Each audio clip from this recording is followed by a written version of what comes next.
Boyfriend बनाने पर बहन का बलात्कार, दिल्ली में 65 साल की मां से की गई जबरदस्ती। आखिर रिश्तों में पनिशमेंट रेप की पीछे वजह क्या है? हाल ही में दिल दहला देने वाली खबर सामने आई है दोस्तों। गुजरात के भावनगर में एक शख्स ने अपनी 22 साल की बहन का रेप कर दिया। जलती सिगरेट से दागा क्योंकि वो गांव के एक व्यक्ति के साथ रिश्ते में थी। दिल्ली में एक शख्स ने अपनी 65 साल की मां का बुर्का फाड़ पीटा और उसके साथ रेप भी किया क्योंकि उसे मां के पुराने रिलेशनशिप का पता चल गया था। दोनों मामले की कहानी पूरी तरीके से रिश्तों में पनिशमेंट रेप जैसी हैवानियत की साइकोलॉजी को दर्शाती है। आइए सबसे पहले बात करते हैं गुजरात में छोटी बहन से पनिशमेंट रेप का पूरा मामला क्या है। मामले से जुड़े पुलिस ऑफिसर्स के मुताबिक पीड़िता 3 साल से गांव के ही एक व्यक्ति के साथ रिश्ते में थी। इसके बारे में आरोपी भाई को पता चला, उसे ये बात पसंद नहीं आई। 13 जुलाई को आरोपी की पत्नी मायके गई हुई थी। मौके का फायदा उठाकर उसने चाकू की नोक पर बहन का रेप किया। दूसरी बार 22 अगस्त को उसने दोबारा बहन के साथ रेप किया। इस बार उसने पीड़िता की जांघ पर जलती हुई सिगरेट से दागा और मारपीट भी की। इसके बाद पीड़िता ने महिला हेल्पलाइन पर कॉल करके शिकायत दर्ज करवाई। भावनगर पुलिस ने मामला दर्ज करके जांच शुरू कर दी है। धमकाने के लिए इस्तेमाल किया गया चाकू, आरोपी के कपड़े बतौर सबूत पुलिस ने बरामद कर लिए हैं। मेडिकल कराकर आगे की जांच की जा रही है। फिलहाल आरोपी भाई पुलिस की गिरफ्त में है। इसी के साथ ही बात कर लेते हैं दूसरा केस जो हुआ है वो दिल्ली में बुजुर्ग मां के साथ पनिशमेंट रेप का एक बड़ा मामला है। 17 अगस्त को दिल्ली में 39 साल के एक व्यक्ति को अपनी 65 साल की मां का रेप करने के आरोप में गिरफ्तार किया गया। जी हाँ दोस्तों, पुलिस के मुताबिक पीड़ित महिला अपने पति, आरोपी बेटे और छोटी बेटी के साथ दिल्ली के हौज काली इलाके में रहती है।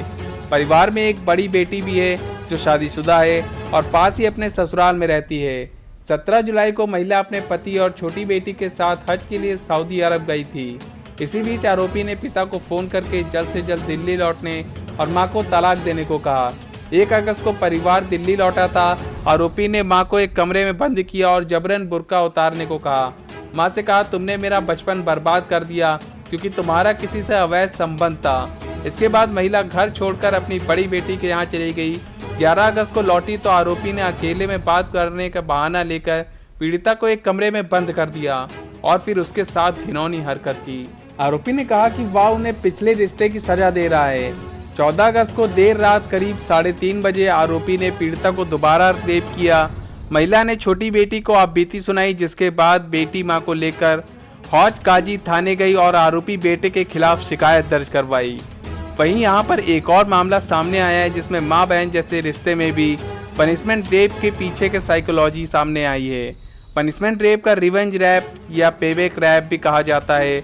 दिल्ली के सर गंगाराम हॉस्पिटल में consultant psychologist doctor Roma Kumar बताती हैं, महिलाओं का प्रेम में पड़ना, बॉयफ्रेंड बनाना या मॉडर्न कपड़े पहनना अब भी कई लोग एक अपराध की तरह देखते हैं। उनकी सोच में गहरा कॉन्जर्वेटिव कंस्ट्रक्शन यानी मानसिक भ्रम होता है, जिसके आधार पर वो मान लेते हैं कि महिला कुछ गलत कर रही है जिसके लिए उसे सजा मिलनी चाहिए। यह अपराध की जिम्मेदारी को पीड़िता पर डालने जैसा है। ऐसा सोच रखने वाले लोग घर की महिलाओं की आज़ादी के बारे में ना सोचकर उल्टा उन्हें ही एक अपराधी की तरह देखने लगते हैं। उन्हें ब्लैकमेल करते हैं या कंट्रोल दिखाते हैं। कई बार ये कंट्रोल रेप जैसे गंभीर अपराध तक बढ़ जाता है। अपराधी को लगता है कि घर की इज्जत कायम रखने का ठेका उसके सिर पर है और इससे खिलवाड़ करने वाले को उसे सजा देने का हक। ये लोग ब्लैकमेलिंग, ब्रूटल पनिशमेंट से घरेलू अनुशासन कायम करना चाहते हैं। यौन अपराधों पर रिसर्च करने वाले जीसी नगायमा हॉल एंड रिचर्ड हिस्मैन भी लिखते हैं, पनिशमेंट रेप करने वाले अपराधियों में अपनी भावनाओं को कंट्रोल करने की क्षमता नहीं होती। ये लोग आक्रामक स्वभाव और मनमानी सोच के होते हैं। साथ ही उन लोगों की पर्सनैलिटी मैनिपुलेट भी होती है। ये लोग अपराध से इनकार करते हैं और उसे मामूली या सही बात बताते हैं या फिर पीड़िता को ही दोषी ठहरा देते हैं। अमेरिका के क्लिनिकल साइकोलॉजिस्ट डॉक्टर डेविड ब्लिसाक कहते हैं, पनिशमेंट रेप करने वाले अपराधी आम लोगों की तुलना में महिलाओं के लिए ज़्यादा गुस्सा रखते हैं। इनमें कंट्रोल और डोमिनेट करने की फीलिंग ज़्यादा होती है। ये लोग बेरहम, असामाजिक और बेहद असंवेदनशील होते हैं। क्या करीबी रिश्तों में रेप जैसे घिनौने अपराध की सजा ज़्यादा होती है? तो इसका जवाब भी हम लोग आपको बताते हैं। रेप एंड डेथ पेनल्टी के लेखक सुप्रीम कोर्ट के वकील विराग गुप्ता कहते हैं कि रेप का मामले में बीएनएस की धारा 64 के तहत 20 साल से लेकर आजीवन कारावास तक की सजा हो सकती है। करीबी रिश्ते में रेप के लिए ज़्यादा सजा को अलग से कोई प्रावधान नहीं है। हालांकि कोर्ट सजा सुनाते वक्त 3 एलिमेंट देखता है। क्या पीड़िता और आरोपी की मेडिकल जांच में रेप की पुष्टि हुई है? क्या आरोपी की आपराधिक मानसिकता और इरादा रेप करने का था? क्या पीड़िता ने अपने बयान में कहा कि उसकी मर्जी के बिना उसके साथ रेप हुआ है? इन तीनों आधार पर रेप की पुष्टि के अलावा कोर्ट यह भी देखता है कि रेप कितनी जघन्य तरह से हुआ है। कोर्ट ये भी देखता है कि क्या रेप पीड़िता आरोपी पर भरोसा करती थी। उदाहरण के लिए अगर कोई टीचर अपने स्टूडेंट का रेप करे तो इसे गंभीर माना जा सकता है। वहीं अगर 2 लोग रिलेशनशिप में हों और बाद में किसी एक पर रेप का आरोप लगे तो कोर्ट इसे इस जघन्य अपराध के मामले में नहीं मानता।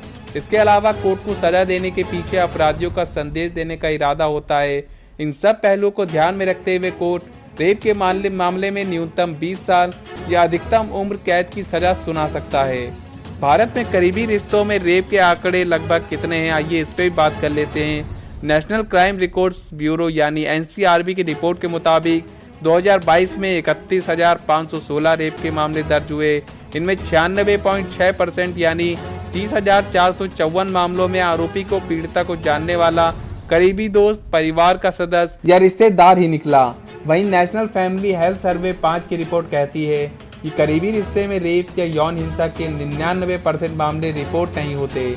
इसके अलावा रेप के मामले में कन्विक्शन रेट भी बहुत कम है। 2017 से 2022 तक कोर्ट में कुल 1.98 लाख रेप के मामले दर्ज हुए हैं।